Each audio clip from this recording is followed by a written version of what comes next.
สบายดีนี่คือเสียงจากสังแก้วโมบายนะจ๊ะมื้อนี้เฮาจะมาเบิ่งเด้อ iPhone 13เครื่องลูกค้าสายปาร์ตี้น้อยหนึ่งเนาะเฮิ่นไปเที่ยวมาแล้วเมาค้างทำการเปลี่ยนรหัสผ่านหน้าจอเปลี่ยนตลอดแล้วเครื่องมันติดล็อกเนาะเครื่องมันติดล็อกไปเรื่อยๆจนใส่รหัสผ่านหน้าจอบ่ได้พู้นแนวถ้ามันเป็นแบบนี้เนาะ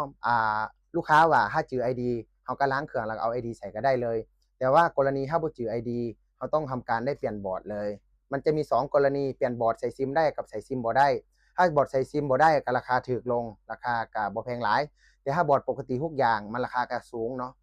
ใกล้ๆเคียงกับซื้อเครื่องใหม่เลยแต่ว่ามันก็จะถูกลงกว่าเก่าแต่บอร์ดใหม่ที่ใช้ปกติจะมีทั้งบอร์ดสแกนหน้าได้แล้วก็สแกนหน้าบ่ได้เราจะมาเบิ่งนำกันเลยว่าเราจะปลด ID เครื่องนี้แบบไหนมาเบิ่งเลย